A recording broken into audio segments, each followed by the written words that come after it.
Sit back, relax, and let the noise of the present fade away. Because tonight we are stepping into a world shaped by fire, iron, and quiet transformation, a world that existed long before borders, nations, or recorded certainty. Imagine Europe, not as a map of countries, but as a vast, breathing landscape of forests that whispered in the wind, rivers that carried trade and rumor, and hills crowned with smoke from distant furnaces. This is the Iron Age, a period often summarized in textbooks, but rarely felt. Yet it is here between stone and empire that the foundations of Europe were quietly forged. Some researchers describe the Iron Age as a technological shift. Others see it as a social revolution. But perhaps it was something deeper, a slow awakening, where communities learned to bend the earth itself into tools, weapons, and symbols of power. Iron did not arrive suddenly. It crept into daily life, reshaping farming fields, battlefields, and belief systems with relentless patience. The sound of hammer striking anvil echoed across valleys, a rhythmic pulse marking humanity's growing command over heat, metal, and time. As iron replaced bronze, societies gained stronger plows, sharper blades, and deadlier weapons. Yet with these advances came new hierarchies, new conflicts, and new questions about power and survival. Across Europe, from mist-covered Atlantic coasts to the forests of central lands, people adapted differently, creating cultures that were connected by trade but divided by language, ritual, and memory. Some lived behind towering earthworks and wooden palisades, others in scattered farmsteads tied to ancestral soil. There were no empires yet, only networks of loyalty, fear, and ambition stretching farther each generation.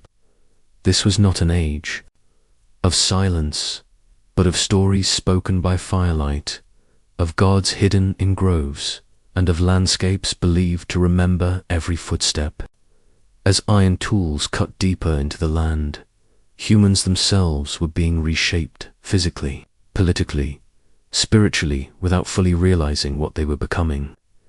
And as night settles over this ancient world, one question lingers in the darkness. Was the Iron Age merely a step towards civilization, or the beginning of forces that Europe would never truly escape? As the glow of the first iron fires spread across the continent, Europe entered a phase of quiet experimentation, where knowledge passed not through books, but through observation, memory, and long nights beside the furnace. Early ironworking was unpredictable, demanding patience and intuition rather than precision.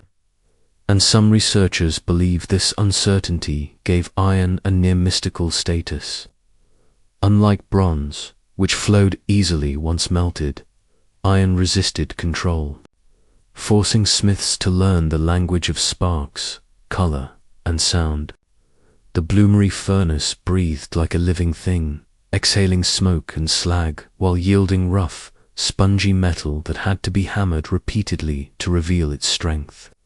Each successful blade or tool carried the marks of human effort etched directly into its surface, a reminder that mastery came slowly and at great cost. As iron technology spread, communities that controlled or sources or skilled smiths gained influence, shifting balances of power across regions. Others suggest that this technological edge altered not just warfare, but daily survival, allowing forests to be cleared faster, fields to be plowed deeper, and populations to grow beyond earlier limits. Villages expanded, paths became roads, and trade routes stitched distant cultures together, carrying iron goods alongside salt, amber, and stories of unfamiliar lands. Yet with growth came tension, as resources were no longer evenly shared, and competition intensified between neighboring groups. Defensive settlements rose on hills and ridges, their earthen ramparts and wooden walls looming over valleys like silent warnings. These hill forts were not merely military structures. They were statements of identity, refuge, and authority, visible. Symbols of a world becoming more divided and more connected at the same time. Inside their enclosures, life unfolded in rhythms shaped by seasons, livestock, and ritual gatherings that reinforced bonds and boundaries alike. Some researchers suggest that the Iron Age was also a time when belief systems became more localized, tied closely to land and ancestry, as people sought protection and meaning in an increasingly uncertain world. Sacred groves, rivers, and stones became focal points where offerings were left and questions whispered into the dark. Iron objects themselves were sometimes buried or sacrificed, hinting that metal was seen not just as a tool, but as something alive, born from the earth through fire.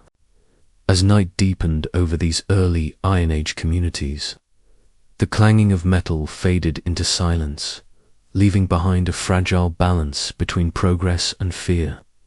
And as iron spread further into Europe's heartlands, one mystery remains unresolved. Did this new power unite communities in shared advancement, or quietly push them toward inevitable conflict? Moving deeper into Iron Age Europe, we find ourselves in a landscape transformed not only by metal, but by the rhythms of human settlement and survival. Imagine walking through rolling hills where dense forests give way to cleared fields, the air thick with the scent of smoke from iron forges and cooking fires alike. Villages clustered near rivers, where water powered rudimentary mills and provided sustenance, yet these communities were far from isolated.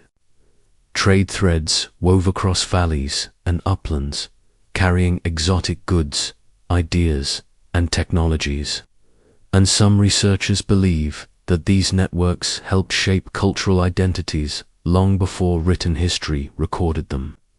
Pottery styles, ornamentation, and burial practices varied sharply even over short distances, suggesting fierce local pride and the subtle competition of neighboring groups. Hillforts and fortified enclosures became central hubs, commanding not just the landscape, but the flow of people, resources, and knowledge. Inside these walls, daily life was a blend of routine labor, ritual, and preparation for sudden violence. Women, men, and children alike were intimately tied to the cycles of planting, herding, and crafting, their movements echoing the seasons as clearly as the ringing of the forge.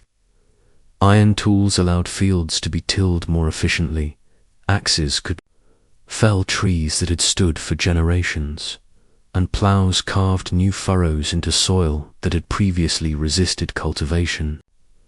But iron was more than practical, it was symbolic. Buried hoards of tools, weapons, and ornaments suggest a belief that metal carried power beyond its utility, perhaps acting as a bridge between the human and the divine, the living and the dead. Some researchers interpret these deposits as offerings, others as caches hidden during times of threat, leaving us to wonder which stories they truly tell. Beyond the villages, the landscape itself seemed alive with subtle boundaries, ridges, rivers, and groves marked territories, while earthworks and ditches whispered of strategies, conflicts, and the constant negotiation between cooperation and rivalry. The Iron Age was a world of contrasts, growth and danger, ingenuity and superstition, abundance and scarcity.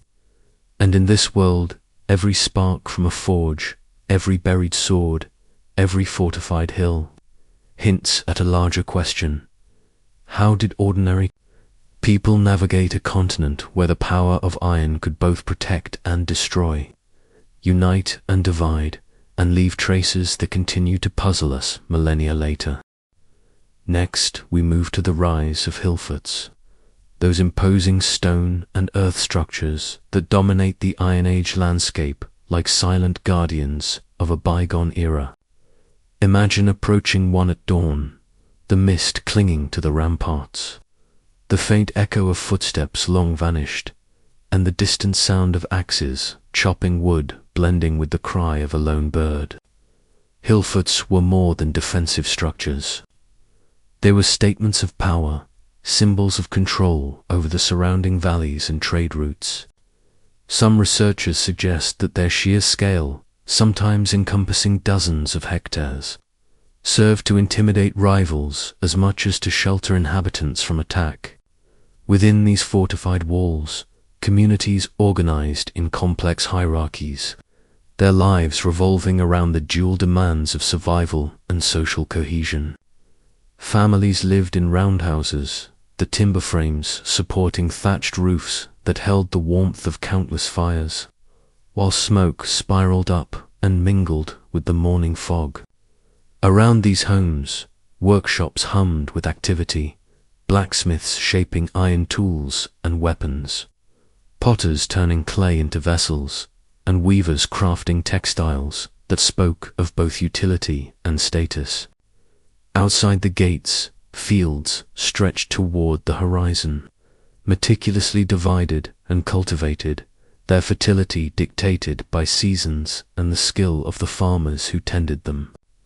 Hillforts also played a role in ritual and ceremony, often aligned with celestial events or nearby sacred sites, hinting at beliefs that intertwined the natural and supernatural. Some archaeologists propose that gatherings within these spaces were as much about reinforcing social bonds as they were about defense. Festivals and feasts punctuating the workaday life and reminding people of shared identity. Yet, for all their size and sophistication, Hillforts were not impervious. Many show evidence of conflict, burned layers, and hastily buried treasures, leaving us to wonder about the stories of siege, negotiation, and survival that unfolded behind those formidable walls. As we trace the contours of these ancient fortifications, we glimpse a world where ambition and fear coexisted, where the echo of human endeavor resonates through the soil and stone, and where the mysteries of daily life, power, and belief in Iron Age Europe remain tantalizingly just out of reach, whispering questions we may never fully answer. From one mystery to the next, we descend from the commanding heights of Hillforts into the dense forests and rolling plains where the ordinary lives of Iron Age Europeans unfolded. A tapestry of labor, skill, and ritual etched into every corner of their world. Picture the cool dampness of the morning air, the scent of earth and smoke mingling as families stirred within their roundhouses, the wooden walls creaking softly as the day began. Tools of iron, heavy yet precise, were turning raw wood and stone into objects of daily necessity and occasional beauty.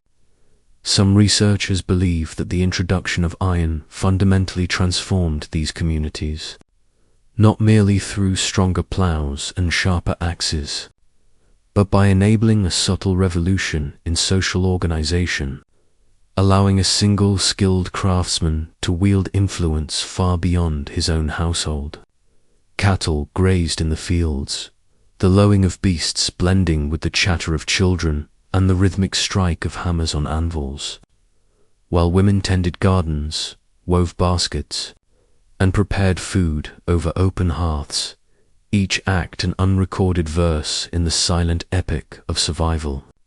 Trade routes crisscrossed the landscape, often following rivers or hidden paths, carrying amber, salt, and iron ingots from distant lands, hinting at connections that stretched far beyond the immediate horizon. Burial practices offer another glimpse into this intricate web of belief and identity. Some communities favored inhumation, others cremation, yet nearly all adorned their dead with items that spoke of status, occupation, or spiritual protection, a silent testimony to ideas of life beyond death that remain partially obscured by time. Ceremonial sites, often located on hills, springs, or riverbanks, suggest that religion was not separate from daily life, but woven into the very fabric of existence, guiding planting and harvest, birth and death, conflict and peace. As we move through this landscape, it becomes clear that Iron Age Europe was not a uniform world. It was a mosaic of cultures, each adapting, innovating, and negotiating survival within shifting ecological and social pressures. Every tool, every field, every ritual object is a fragment of an immense story, one that invites curiosity and contemplation, and leaves us with a lingering question: how did these communities balance the mundane and the sacred, the practical and the mystical, in a world both brutal and beautiful, a world that continues to whisper its secrets across the centuries? Next, we move from the intimate rhythms of daily life to the towering presence of the hillforts, those enigmatic stone and earth constructions that punctuate the European landscape, visible reminders of power, protection, and perhaps pride. Imagine approaching one of these ancient fortresses, the ground rising beneath your feet, the walls looming ahead. Layered with earth, timber, and stone, their surfaces worn smooth by centuries of wind and rain. From afar, they appear almost natural, as if the hills themselves had risen in deliberate defense of those who lived atop them. Yet every contour and embankment speaks of careful design and extraordinary labor. Some researchers suggest these fortifications were primarily defensive, a reaction to intertribal conflict and the shifting allegiances of a world defined by clan and kinship. Others argue that their purpose was equally symbolic, a statement of power and prestige, where rulers could demonstrate wealth, control, and even spiritual authority. As hilltops often held ritual significance, drawing ceremonies, offerings, and gatherings of the living and the dead alike. The interiors of these hillforts reveal a bustling, almost miniature society, with clusters of roundhouses, storage pits, and workspaces where metal workers, potters, and weavers carried out their craft. The sound of iron striking iron, of wheels turning clay, of voices calling across the ramparts, must have echoed against the steep walls, creating a chorus of human endeavor that merged with the natural landscape. Archaeological traces suggest complex social hierarchies, where chiefs or local leaders coordinated resources, labor, and defense.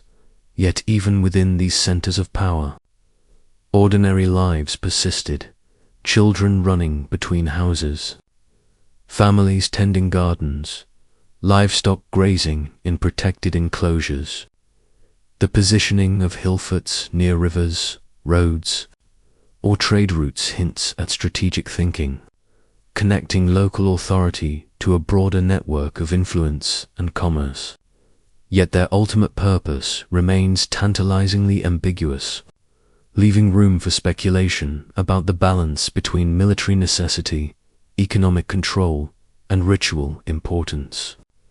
And so, as we stand on the crest of one of these ancient fortifications in our imagination, gazing over the patchwork of forests, fields, and rivers that stretched beyond, we are left with a question that still echoes across the centuries. Were these hillforts primarily bastions of survival, stages of social theater, or something else entirely? A silent testament to a world we can glimpse but never fully know.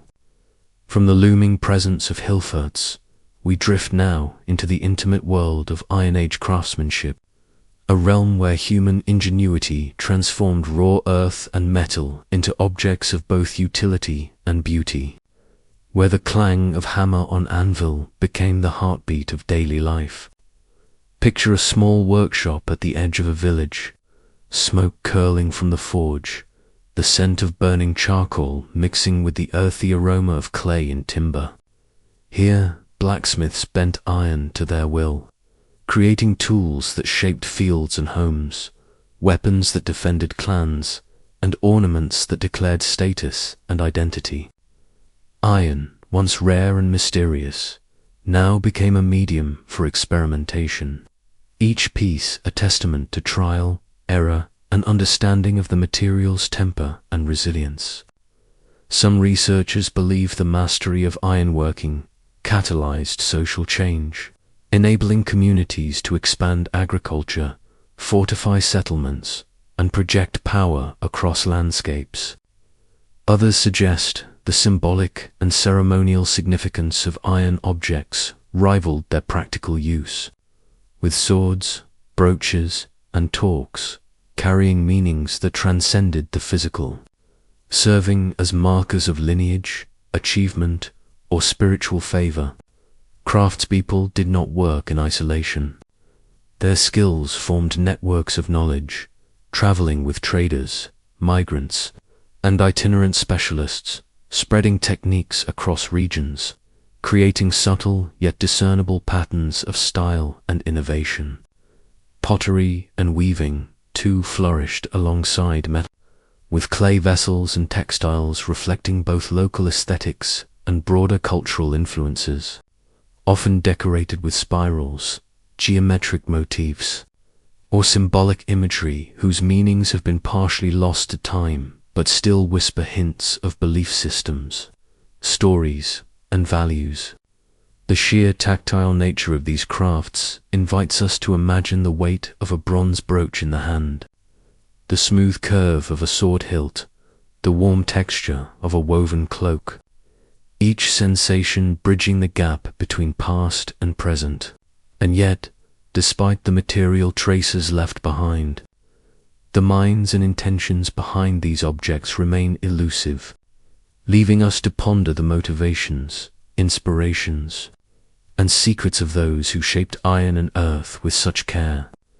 As we linger on the rhythmic sounds of hammering and spinning wheels, we are reminded that in the Iron Age, the everyday and the extraordinary were inseparable, and in the echo of every strike, there lies a story still waiting to be fully uncovered. From the looming presence of hilltops, we drift now into the intimate world of Iron Age craftsmanship, a realm where human ingenuity transformed raw earth and metal into objects of both utility and beauty, where the clang of hammer on anvil became the heartbeat of daily life. Picture a small workshop at the edge of a village, smoke curling from the forge, the scent of burning charcoal mixing with the earthy aroma of clay and timber.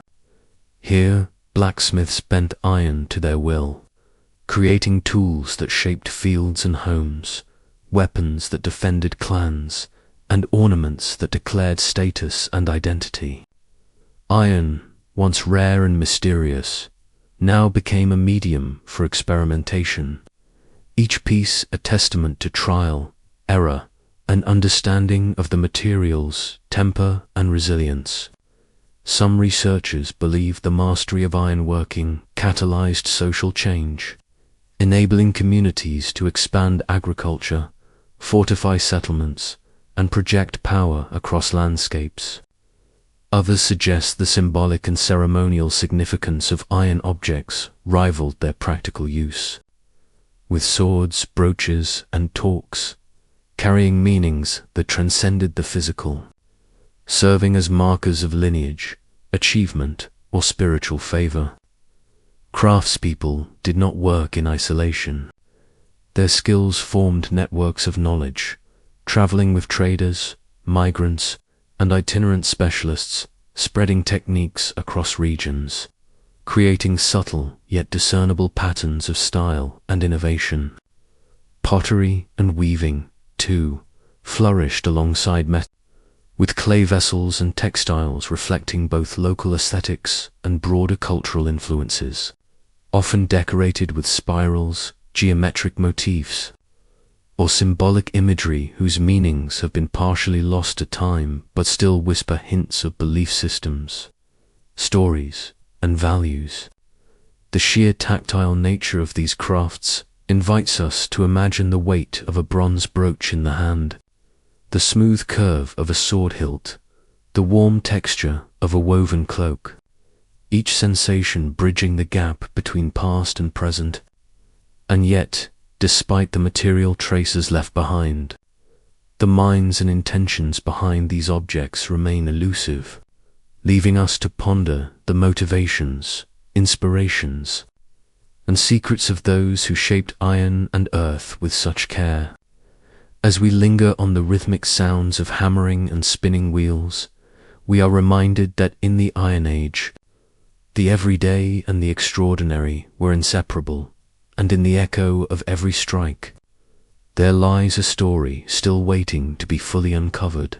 Next, we move from the intimate workshops to the expansive landscapes that framed Iron Age Europe, where rolling hills, dense forests, and winding rivers shaped not just the daily lives of its people, but also the unfolding of their history, where geography dictated settlement, defense, and trade, and where nature itself seemed to hold secrets in its shadows. Imagine standing on a mist-laden hilltop, the early morning sun cutting through a veil of fog, revealing the faint outlines of a hillfort in the distance, its earthworks like silent sentinels guarding generations of stories. These fortifications, constructed with timber, stone, and earth, were more than military installations. They were centers of community life, places where markets, rituals, and governance intertwined. Archaeologists uncover evidence of longhouses nestled within these walls, their wooden frames blackened from fires and weathered by centuries, each beam and post whispering of family life, labor, and survival. Rivers and coastlines acted as arteries of connection, enabling trade that carried iron, salt, amber, and exotic goods across vast distances, linking tribes and communities in a web of exchange, both material and cultural.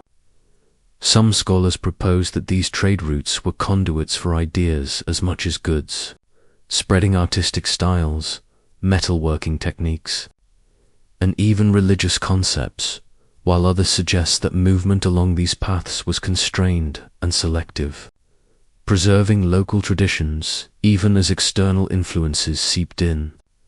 The landscape itself was alive with ritual significance, sacred groves, burial mounds, and standing stones marked spaces of memory and reverence, places where the boundary between the human and the spiritual blurred. Imagine the soft rustle of leaves in an ancient forest, the distant cry of a bird, the faint smell of damp earth, a sensory world not so different from our own, yet imbued with meaning now mostly hidden.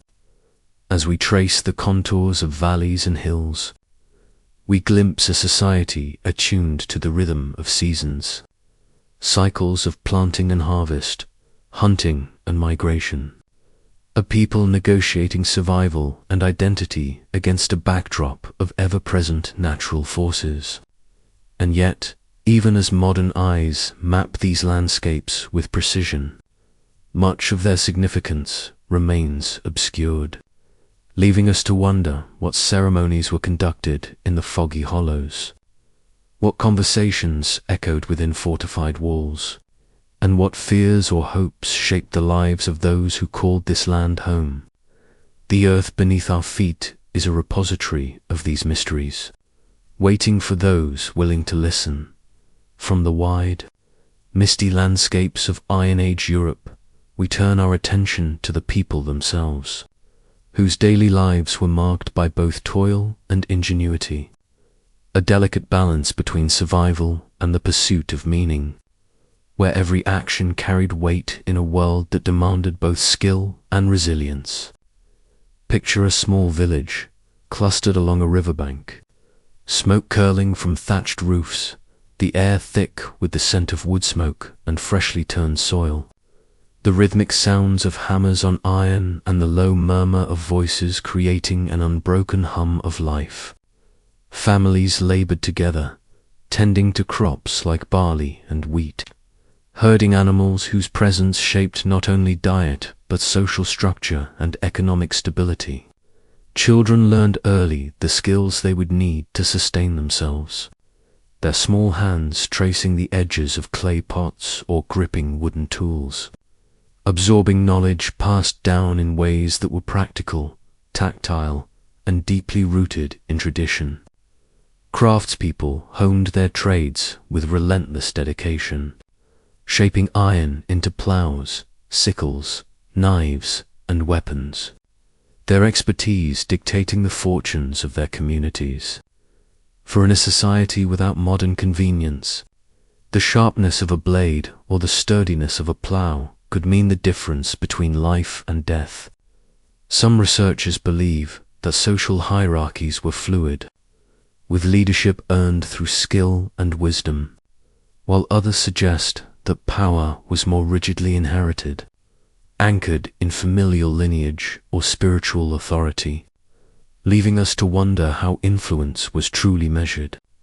Markets and gatherings became focal points for exchange not only of goods but of stories, ideas, and alliances, where music, oral histories, and ritual performances bound the community together and reinforced shared identity.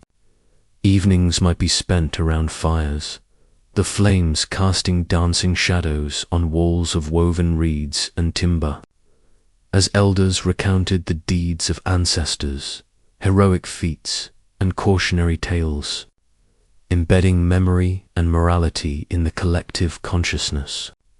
Religion and ritual were woven seamlessly into daily life, from offerings at small shrines to the careful placement of graves, each act hinting at beliefs that are now tantalizingly opaque, leaving us to speculate about the fears, hopes, and unseen forces that guided human action.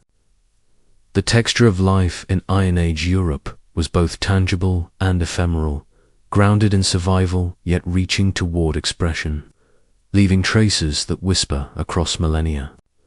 And as night falls over these ancient settlements, one cannot help but wonder what dreams, secrets, and unspoken stories filled the hearts of those who lived, labored, and loved here, their lives etched into the land and the objects they left behind, waiting silently for us to uncover them.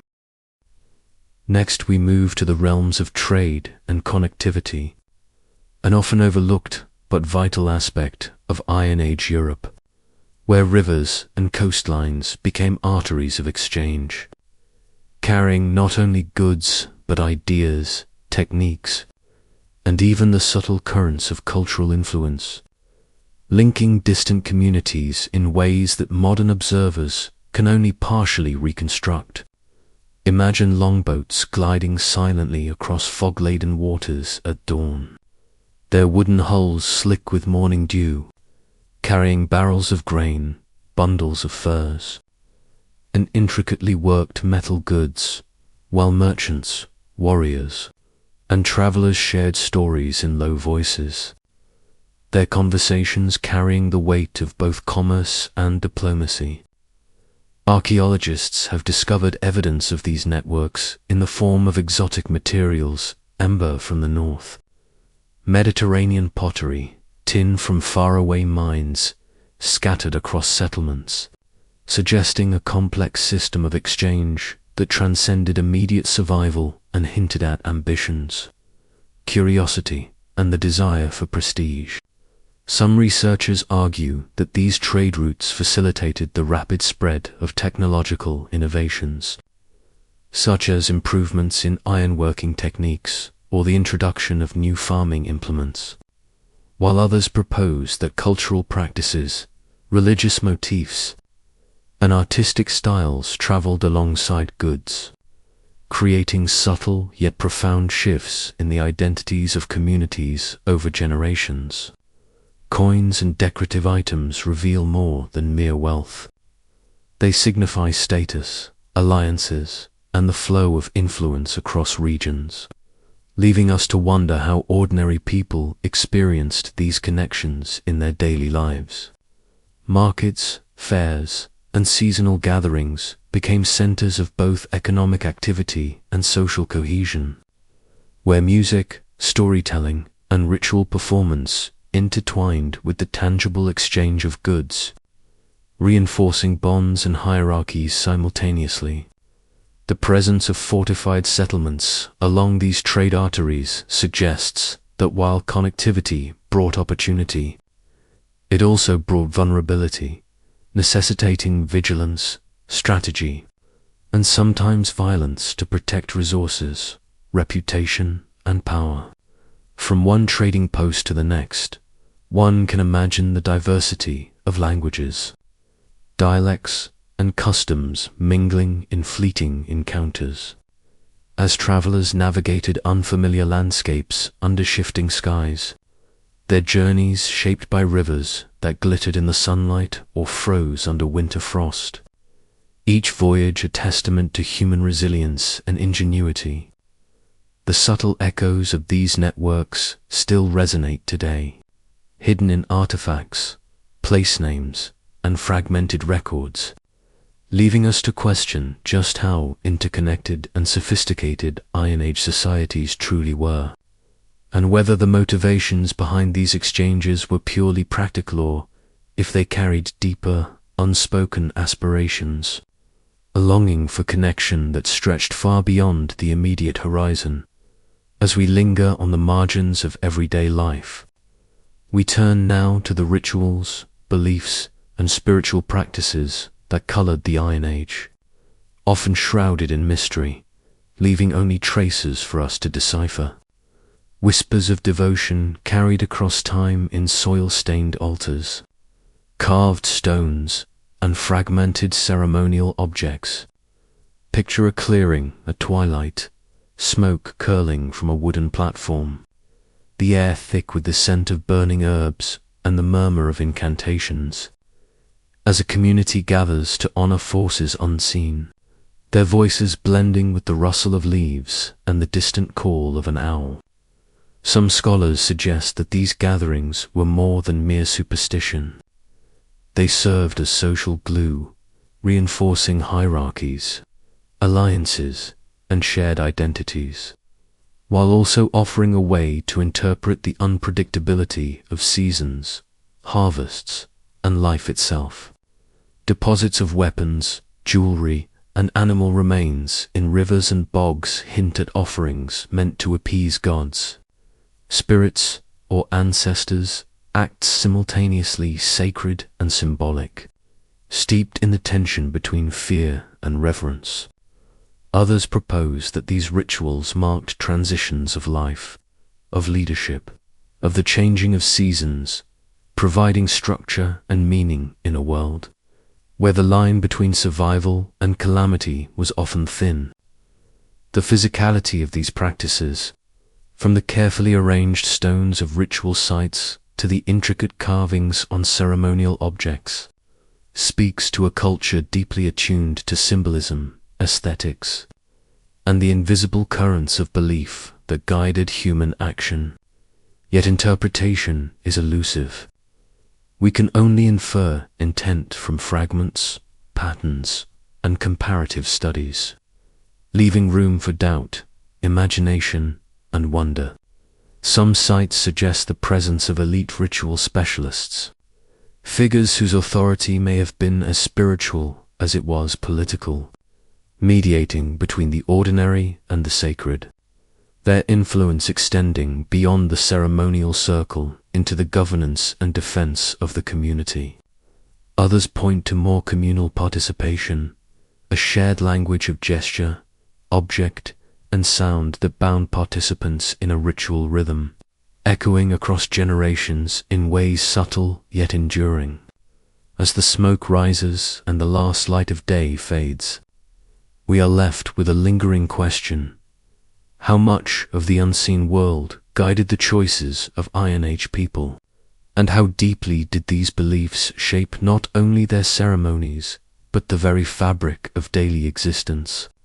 From one ritual to the next, the echoes of devotion and mystery ripple across landscapes still waiting to reveal their secrets, hinting at a world where the tangible and intangible were intertwined, inseparable and profoundly human.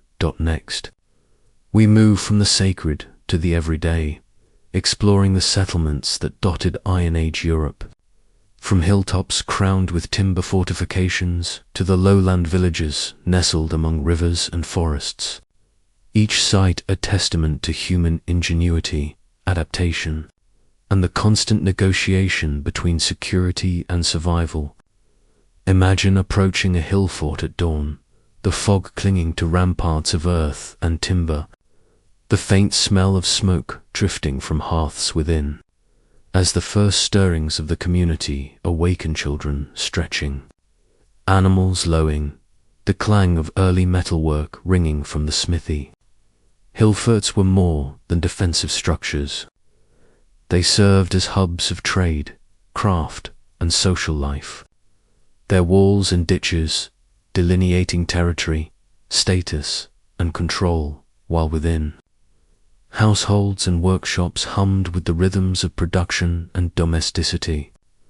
Archaeologists have uncovered evidence of specialized craft areas, pottery kilns, weaving stations, and iron-working zones, revealing that life here was complex, organized, and interdependent. A delicate balance between labor, leisure, and survival.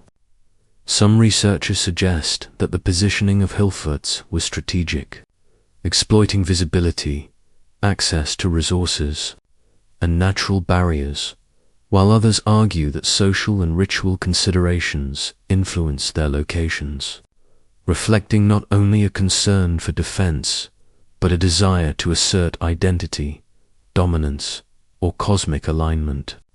Beyond the fortifications, open settlements and farmsteads reveal another layer of life. Longhouses with smoke-darkened rafters, storage pits brimming with grains and seeds, and tools worn smooth by generations of hands. Speaking to the quiet persistence of daily existence, animal husbandry, cereal cultivation, and woodland management formed the backbone of subsistence, while seasonal gatherings, feasts, and exchanges connected communities across the landscape, creating networks of culture, commerce, and kinship. Yet even in these seemingly ordinary spaces, traces of mystery remain, ritual deposits hidden beneath floors, unusual orientations of structures, and enigmatic artifacts that hint at beliefs, taboos, or traditions now lost to time. Life in Iron Age Europe was simultaneously tangible and enigmatic, a blend of the mundane and the symbolic, where the practical rhythms of survival intertwined with deeper currents of meaning. And as we peer into the smoke-filled longhouses and fortified enclosures, we are left with a question that lingers like morning mist. How did the architecture of their life, hearths, and communal spaces shape not only their survival, but the stories they left etched into the land? From fort to village, from domestic to communal, the landscape of Iron Age Europe whispers secrets still waiting to be understood, each site a silent testament to resilience, ingenuity, and the shadows of lives once lived. From the physical structures of Iron Age life, we now turn to the invisible currents that bound communities together, trade, exchange, and the movement of people and ideas across the European continent, a network that extended far beyond any single hill fort or settlement. Imagine the clatter of hooves on packed earth roads, laden with baskets of grain, pots, and metal tools, the air thick with dust and the scent of livestock, as traders and travelers threaded their way between communities, each encounter a small pulse in a vast, interconnected system. Metal, especially iron, was a key driver of these networks, not just for its practical uses in farming and warfare, but as a medium of value, craftsmanship, and status. Finely wrought swords, fibulae, and knives traveled far from their origins, carried by merchants, warriors, or as gifts, spreading techniques, styles, and cultural motifs across hundreds of miles. Some researchers believe that these networks facilitated the spread of linguistic and ritual ideas, while others suggest that local adaptation often transformed imported objects, blending them seamlessly into regional identities. Amber from the Baltic, tin from Cornwall, salt from inland springs, and copper from the Mediterranean all moved along these invisible arteries, connecting distant communities in cycles of barter, diplomacy, and sometimes conflict. Ports, river crossings, and mountain passes became not only logistical nodes but also points of cultural exchange, where stories, beliefs, and innovations passed alongside goods, subtly shaping the social and symbolic landscapes of Iron Age Europe. Archaeological finds reveal not only the presence of exotic goods, but also the adaptations and reinterpretations made by local artisans, designs inspired by faraway lands, techniques borrowed and modified, demonstrating a dynamic interplay between the global and the local. Trade was not simply economic. It was a conduit of knowledge, influence, and prestige, a quiet force shaping hierarchies and alliances, friendships and rivalries throughout the continent. And yet, despite the movement of objects and ideas, many aspects of these networks remain elusive: the exact routes, the identities of traders, the motivations behind exchanges, all obscured by the passage of centuries. As we imagine these pathways threading through forests, over rivers, and across mountain ranges, we are left to wonder about the lives lived along them, the conversations held, the secrets traded alongside silver and iron, and the invisible web that connected distant lives in ways we may never fully grasp. The networks of Iron Age Europe were veins of civilization, pulsing quietly beneath the surface of everyday life. And the question lingers: how much of their world was shaped by what traveled between them, and how much remained stubbornly local, intimate, and hidden? Next, we move from the invisible threads of trade to the beating heart of Iron Age communities themselves, the rituals, beliefs, and spiritual landscapes that shaped how people understood their world. Life and death. Picture the rising smoke of a morning fire curling into a misty sky, the scent of herbs and offerings mingling with the crisp air, as a community gathers at the edge of a sacred grove or atop a windswept hill. Some researchers suggest that natural features, springs, groves, and hilltops were imbued with meaning, serving as liminal spaces where the human and the divine might brush against one another. Others argue that rituals were less tied to specific places and more fluid, evolving with seasonal cycles, the needs of the community, or the whims of influential leaders. Evidence in the form of votive offerings, swords sunk into bogs, jewelry buried in pits, or miniature tools left in sacred spots hints at complex belief systems that intertwined protection, fertility, and ancestral reverence. Ceremonial feasting, another recurring feature, acted as both a social glue and a ritual expression, where the sharing of meat, bread, and ale reaffirmed alliances, hierarchies, and the collective identity of a group. The rhythm of the year, marked by solstices, harvests, and the first frost, may have dictated not only labor and movement, but also the timing of these sacred observances. creating a subtle, pervasive structure that guided life and death alike. Some settlements reveal what appears to be intentional alignments of buildings or enclosures with celestial events, suggesting that the movements of the sun, moon, and stars were woven into both architecture and cosmology, though the precise meanings remain mysterious. Across Europe, from the bogs of northern Germany to the hilltops of France, similarities in ritual practices hint at shared ideas. Yet local variations underscore the adaptability and imagination of different communities, each interpreting the unseen world in its own way, and still much remains hidden. The words spoken, the music played, the prayers whispered to gods we may never name, all lost to time, yet leaving traces in objects, structures, and the very soil itself. As we peer into these spiritual landscapes, it is as if we are walking through a half-remembered dream, where the sacred and the ordinary intertwine seamlessly. The question persists, haunting the edges of our understanding. What did the people of Iron Age Europe truly see when they gazed into fire, water, or the night sky, and what secrets of their souls slipped quietly into the earth, waiting for centuries to be glimpsed by our modern eyes? From the unseen realms of ritual and belief, we shift to the tangible pulse of Iron Age Europe, the fortified hill forts that crowned landscapes, looming over valleys like silent guardians.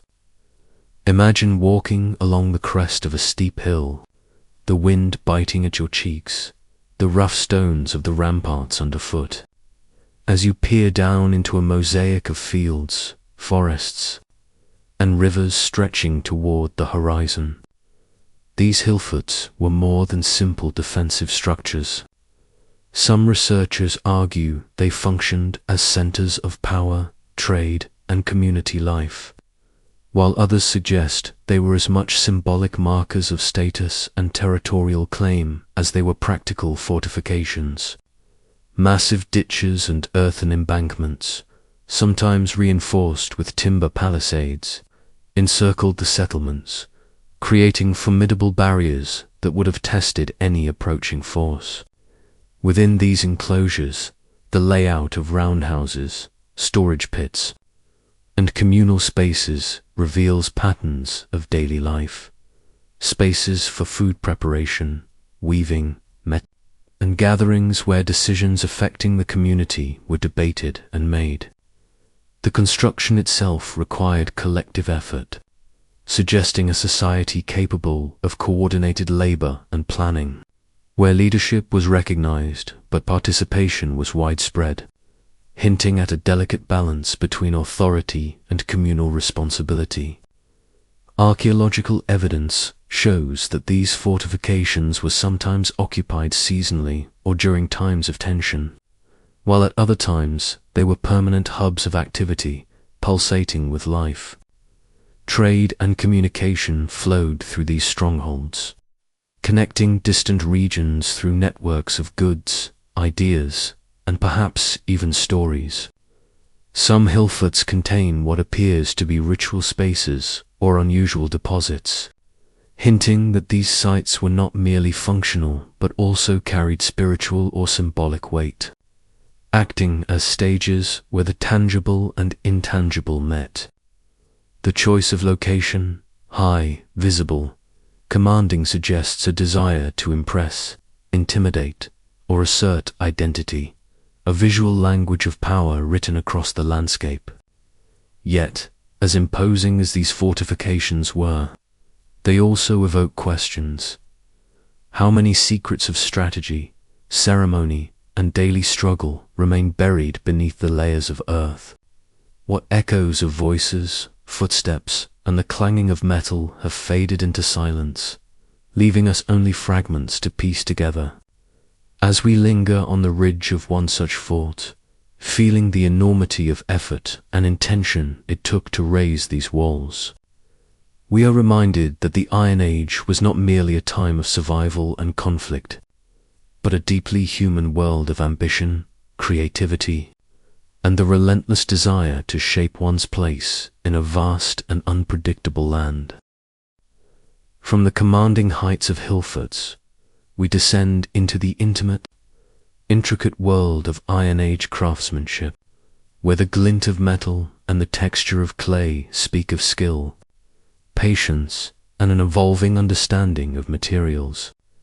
Picture the soft glow of a forge at dusk, sparks dancing like fireflies as a blacksmith hammers a red-hot ingot of iron, shaping it into tools, weapons, or decorative items. The rhythm of metal on metal echoing across the settlement. Iron, though harder to work than bronze, offered unmatched strength and durability, transforming everyday life and warfare.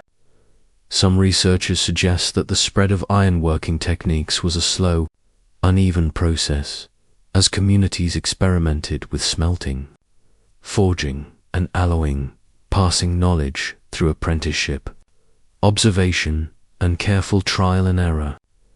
Beyond the forge, the creative expression of the Iron Age emerges in the carved designs of wooden objects, the intricate patterns etched into pottery, and the symbolic motifs painted or stamped onto personal items. Jewelry, often crafted from bronze, iron, and later even precious metals, reflects both status and belief, with spirals, animal forms, and abstract patterns carrying meaning we can only partially decipher. The production of tools from plowshares that turned dense earth to sickles that harvested crops was deeply intertwined with survival. Yet the care and artistry invested suggest a society that valued beauty alongside utility. Some artifacts hint at connections with distant lands, traded through networks that spanned rivers, forests, and coasts, revealing a Europe more interconnected than the isolated hills and valleys might suggest. Everyday life was tactile, the weight of an iron axe in hand, the roughness of a woven basket, the smell of smoke and charred wood mingling with the scent of wet earth and cooking fires. These sensory details remind us that the Iron Age was experienced fully through touch, sound, and scent, not merely observed from a distance. And yet, each object, each fragment, is a puzzle piece. Why was this sword carefully bent before burial?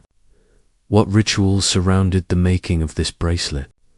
Why did certain styles emerge in one region and vanish in another? The answers remain tantalizingly elusive.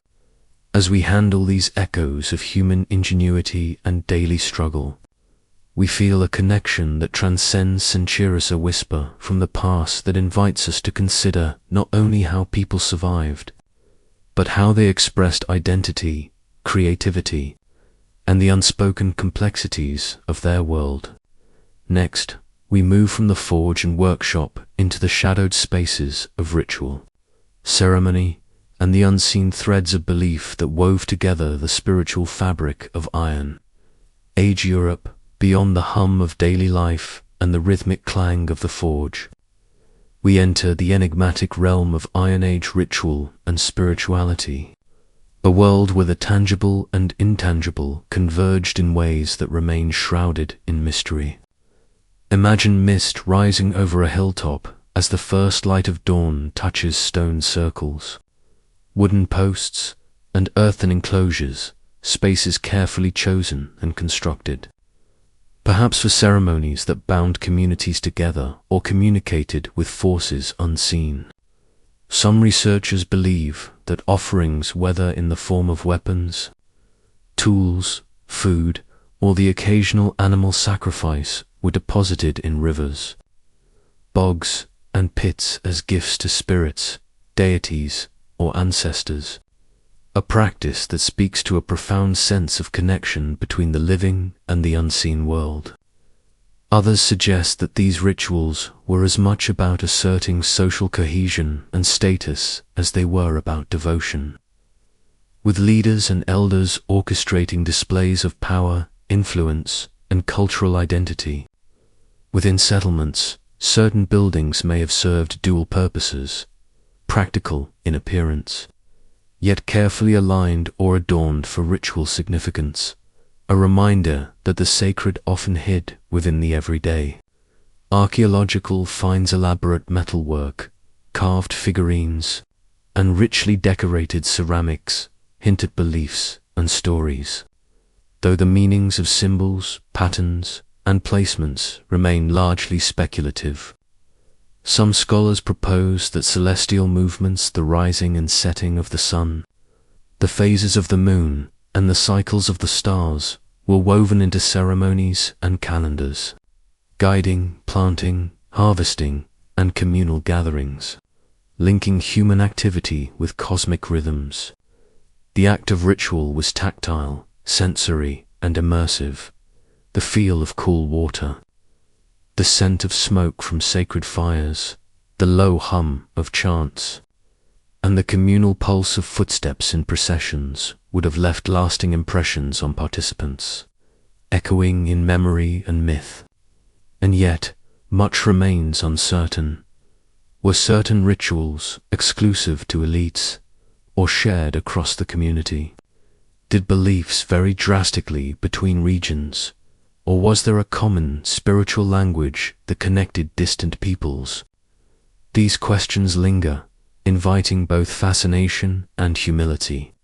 For the Iron Age, spirituality is not a closed book, but an open labyrinth of possibility. As the sun climbs higher over these ancient landscapes, revealing textures of stone, wood, and earth, we sense the profound intertwining of daily survival and sacred imagination, a duality that defined the rhythm of life. From these ceremonial spaces, we now move to the vast, open landscapes themselves, the forests, rivers, and plains that shaped not only survival and settlement, but also the myths, fears, and stories carried across generations in Iron Age. Europe, as we step beyond the walls of villages and the boundaries of ritual sites, we find ourselves in the sprawling, untamed landscapes of Iron Age Europe, where forests thick with oak and beech, rivers swollen with spring rains, and windswept plains stretched seemingly endless, shaping every choice, every path, and every story. These were not mere backdrops to human activity, they were living, breathing entities, feared, revered, and intimately known by the people who moved through them. Some researchers suggest that dense woodlands were both sanctuary and threat, hiding predators, enemies, or the spirits of the unseen world, while offering materials for homes, weapons, and tools. A delicate balance between danger and necessity.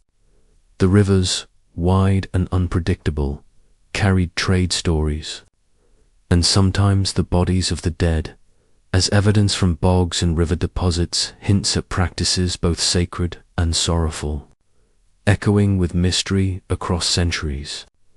Across the plains, herds of domesticated animals grazed, while wild deer, boar, and elk moved silently through the undergrowth, marking hunting grounds and seasonal rhythms that dictated the pace of human life.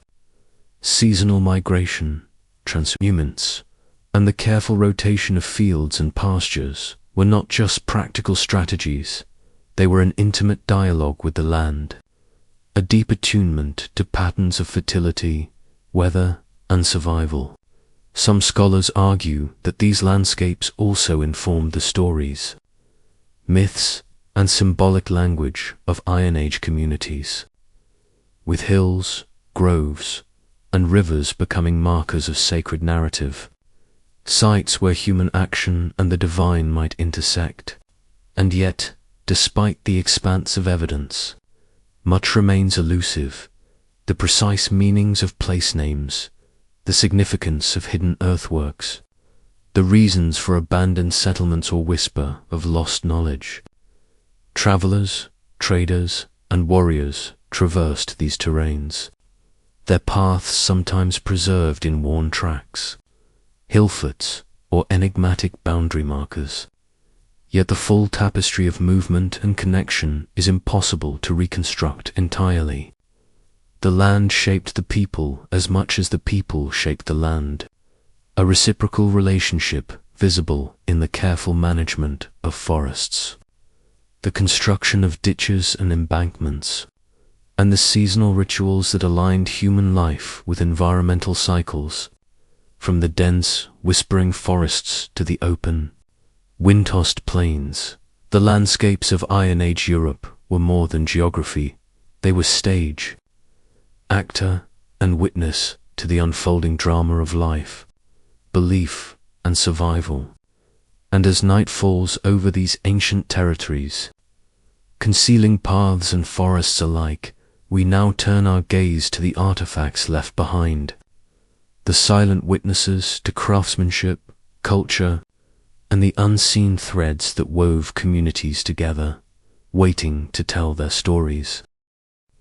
Now, let us immerse ourselves in the objects that have endured the passage of centuries, silent yet potent testaments to the ingenuity, artistry, and daily lives of Iron Age Europe.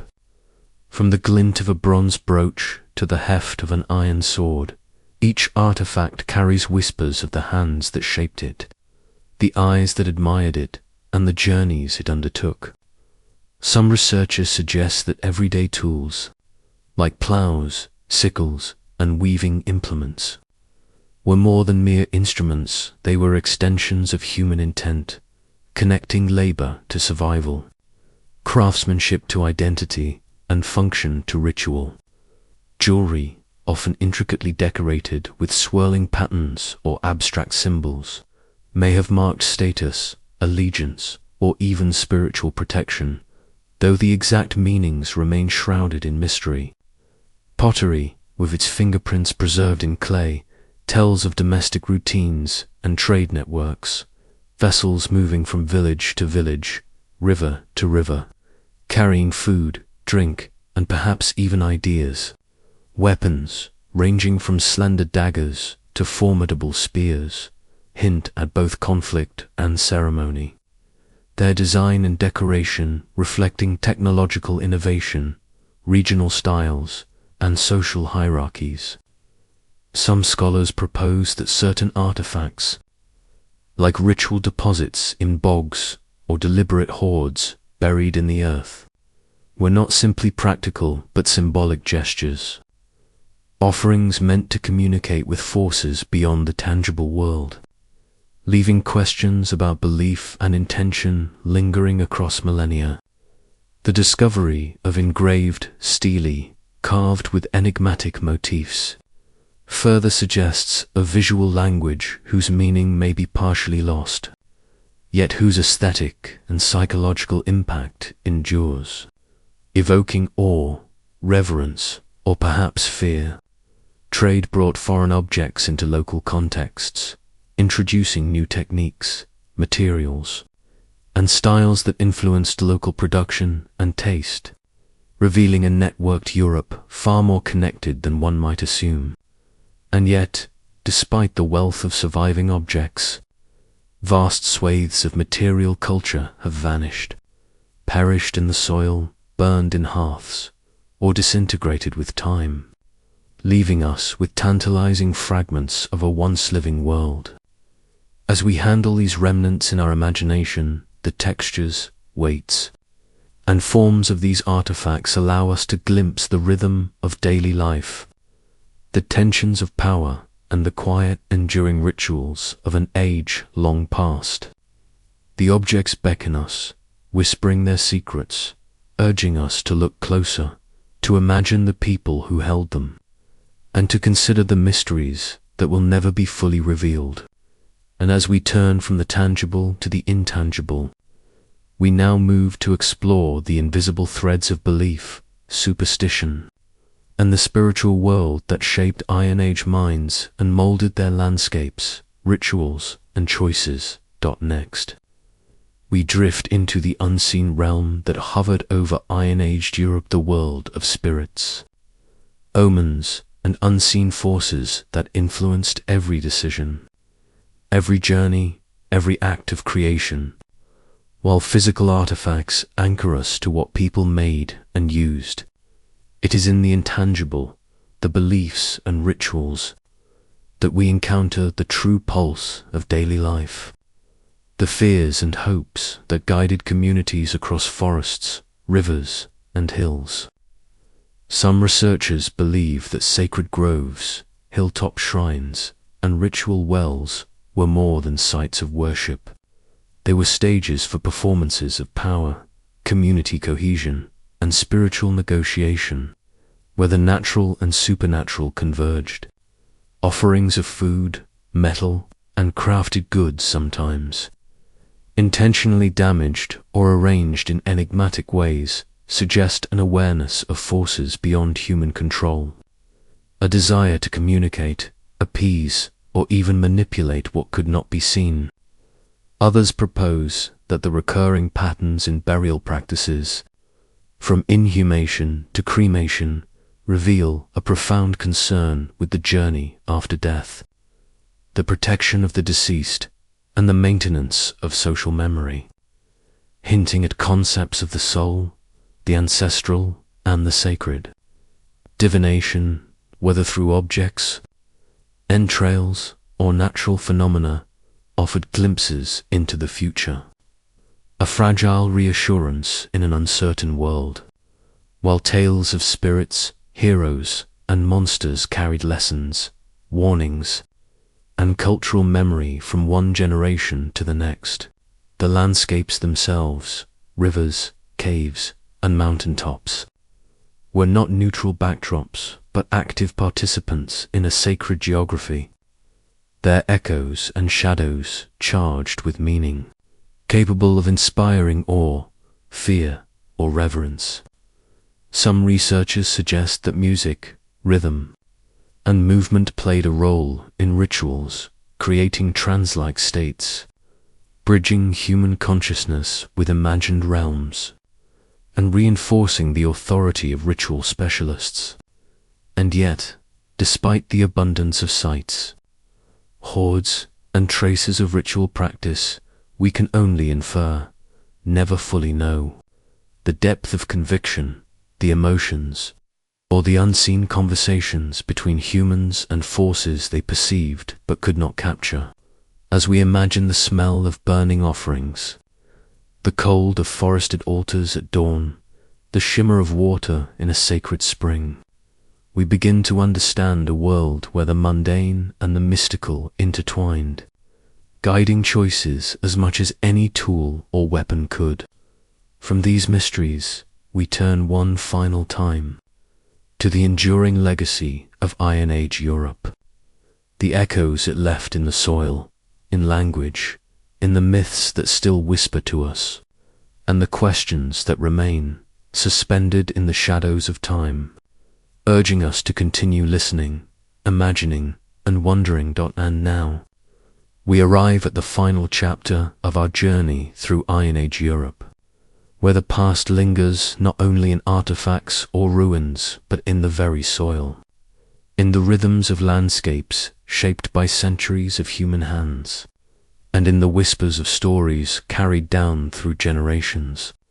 Even as empires rose and fell, and the tools and weapons of daily life evolved, the legacy of this age persisted, leaving traces that are often subtle, almost imperceptible, yet undeniably present.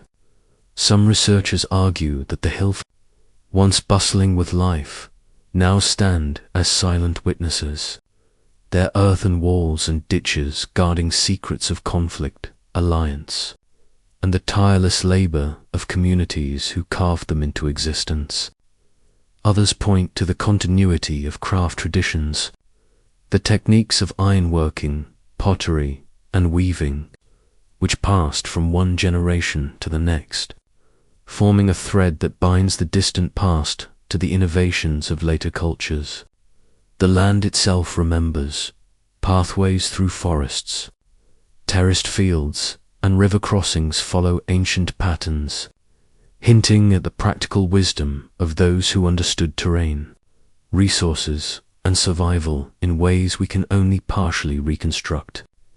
And in the myths, in the echoes of songs, and in the fragments of stories preserved in later chronicles, we sense a cultural memory, a reflection of values, fears, and aspirations that transcended the tangible. Iron Age Europe was not a static tableau.